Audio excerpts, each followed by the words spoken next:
Math rush drill number 2। आज हमारा topic है कंडीशनल प्रोबेबिलिटी। इसमें हमारे पास एक इवेंट ऑलरेडी हो चुका होता है और हमें दूसरे इवेंट की प्रोबेबिलिटी निकालनी होती है। तो हमारे पास जो सामने इक्वेशन दी हुई है हम उसको रीड करने की कोशिश करते हैं। सबसे पहले प्रोबेबिलिटी ऑफ इवेंट ए, ये वो वाला इवेंट है जो हमें निकालना है। उसके बाद गिवन दैट का सिंबल है और फिर हमारे पास इवेंट बी की प्रोबेबिलिटी है जो कि हमें ऑलरेडी दी हुई है। अब हम इसको सॉल्व कैसे करेंगे? उसके लिए हमें probability of A and be together निकालनी है और फिर हमें उसको डिवाइड कराना है प्रोबेबिलिटी ऑफ बी से। अब हमारे पास एग्जाम्पल क्वेश्चन है। इसमें पहले पार्ट में हमें ट्री डायग्राम बनानी थी, हम ऑलरेडी बना चुके हैं। हम दूसरे पार्ट को पढ़ते हैं, उसकी स्टेटमेंट से अपनी कंडीशनल प्रोबेबिलिटी वाली इक्वेशन बनाने की कोशिश करते हैं।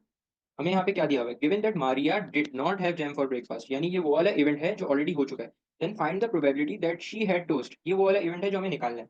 हम किस तरह से लिखते थे? सबसे पहले वो वाला इवेंट लिखते थे जो हमें निकालना है, यानी कि टोस्ट की प्रोबेबिलिटी, और फिर गिवन दैट का सिंबल और उसके बाद डिड नॉट हैव जैम वाली प्रोबेबिलिटी, यानी कि जैम नॉट। फिर इसको हम इक्वल्स करेंगे probability of T and jam not together, और उसको डिवाइड कराएंगे हम प्रोबेबिलिटी ऑफ जैम नॉट से। अब यहाँ वैल्यूज लिखते हैं। ये वैल्यूज हमारी जो है टी डायग्राम से आएंगी ऑब्वियसली। सबसे पहले टी एंड जैम नॉट, तो हमारी ये वाली ब्रांच हो गई जो कि 0.85 इंटू 0.2 है। 0.85 इंटू 0.2, और इसको हम डिवाइड कराएंगे अपनी जैम नॉट वाली प्रोबेबिलिटी से। अब जैम नॉट हमारे यहाँ पे भी है और यहाँ पे भी है। एक तो वही वाली ब्रांच हो गई हमारी, और दूसरी हमारी ब्रेड रोल से आ रही है जो कि 0.15 इंटू 0.6 होगी। तो यहाँ पे इसको लिख लेते हैं, 0.85 इंटू 0.2 प्लस 0.15 इंटू 0.6।